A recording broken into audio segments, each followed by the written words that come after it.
निरामिष माछ बेसर आज मुझे आपंक सहित सारुपत्र बेसर रेसिपी शेयर करी। सारुपत्र दुईटा रेसिपी मुझे सहित शेयर कर सारी आपण मैंने जब देखी ना वीडियो सेक्शन को जाकि देखूँ से रेसिपी थे ट्राए करूँ। आज मु देखिली कि मो बाड़ी रे बढ़िया पत्र पूरा सारुपत्र बढ़िया भाव में पूरा फ्रेश आ पूरा कँलिया भी होती तो ताकू मु 5टा पत्र मते मिलला आ ताकू भल भाव में तोलिकी धोईकी या प्रथमे पानी रे तो धोइले सेमती खाली ऊपर तक ही टिके लगी जाए सारुपत्र तो पानी रहे ता हिसाब से चलते आम ए बेसन गोलेबा ताकू भलसे धोई नहीं आउ मु एठी बेसन 2 कप खंडे नहीं टिके अधिका परिमाण रे ही बेसन लगी थाए। तापरे स्वाद अनुसार लुण हलदी गुंड लंका गुंड आउ जीरा धनिया गुंड गोटे गोटे चामच एथिरे देई दबा। तापरे अल्प अल्प पानी मिक्स करिबा बेसी पानी एका सहित देई देबेनी पूरा पानिया हे जिवो।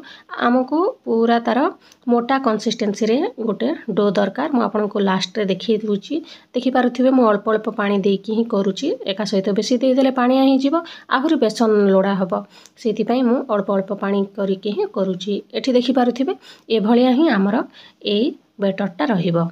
एठी देखंतु मु गोटे पत्र नै जाईची पूरा सिंगल सिंगल पत्र ही नेबे।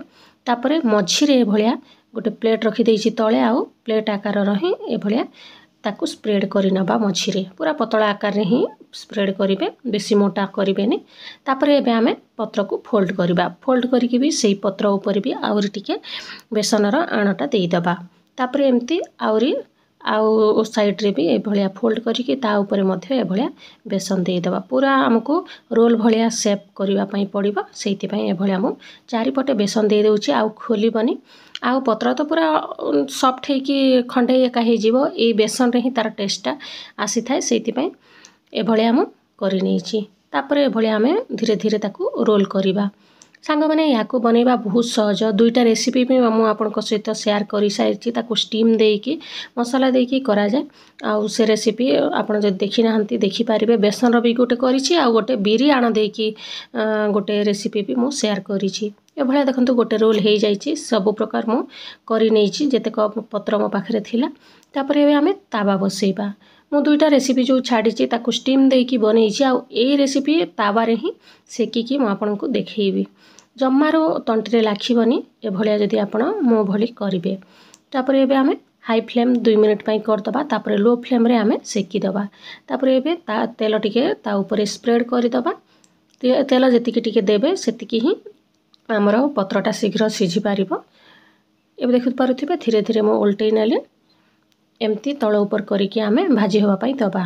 एटा तापारे बसी थाउ चलंतो हमें या पई बेसर प्रस्तुत करिबा मसाला। एबे मु ग्राइंडिंग जार नहीं जाइछि एथिरे 2-3 चामच खंडे बेसर नहीं जीबी केते परिमाण रे आपण करिवे सेही हिसाब रे नेबे। तापरे गोटे चामच जीरा नहीं जीबा। तापरे एबे हमें बहुत सारा रसुण नहीं जीबा मु 5-10 कोला रसुण नहीं जाइछि।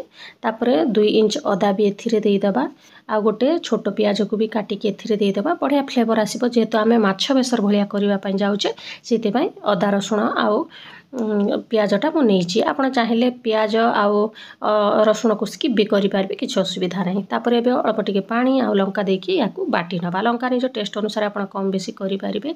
एठी देखि पारुथिबे बढ़िया भाबरे सिझी गलानी पत्रटा बेसन सहित याकू बनेबा पई हमको कम से कम भी 10 मिनिट खंडे लागि थाए काहे कि ना हम लो फ्लेम रे ताकू भाजी थाउ याकू हमें ठंडा करि नबा साइड रे रखिकी। तापरे एबे आउ थरे पैन गरम करि नबा आउ सेथिरे 2 चामच खंडे तेल देई दबा। बेसी तेल दरकार होएनी खाली जो पत्र को भाजीबा पई जेतिकी तेल दरकार सेतिकी ही दरकार हुए।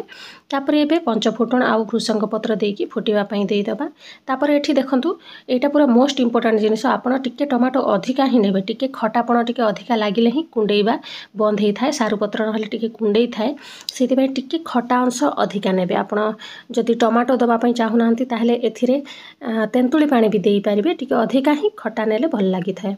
तापरे स्वाद अनुसार लुण देई दबा। मु 4टा बड़ टमाटो को एथिरे काटिकी देइछि। तापरे एबे हळदी गुंड देई दबा।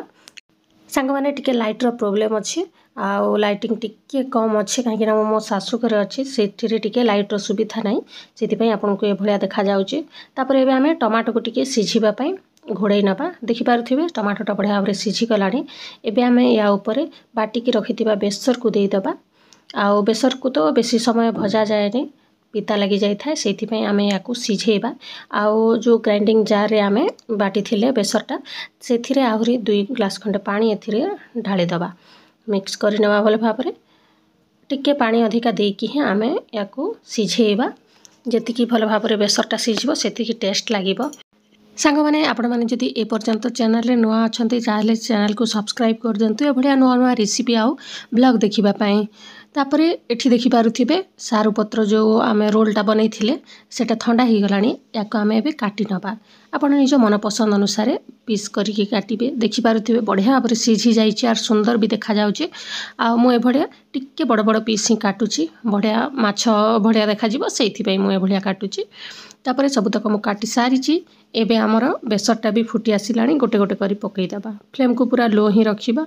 आउ याकू देकी आमे सारुपत्र रोलटा देकी जस्ट 2 मिनिट पई ही फुटे नबा। अधिका समय फुटे देले पूरा सॉफ्ट हे जिवो आउ भांगी जिवार संभावना थाए सेति में बेसी आमे सिझेइबानी। तापरे गरम मसला गोटे चामच देकी याकू ओल्हेकी गरम गरम खाइबा भात सहित। आशा करूची ये रेसिपी आपण मानकु पसंद आसीबो आ आपण माने घरे थरे निश्चय ट्राई मध्य करिवे। देखा हबो नेक्स्ट वीडियो रे आ गोटे नुआ रेसिपी सहित। Thank you for watching.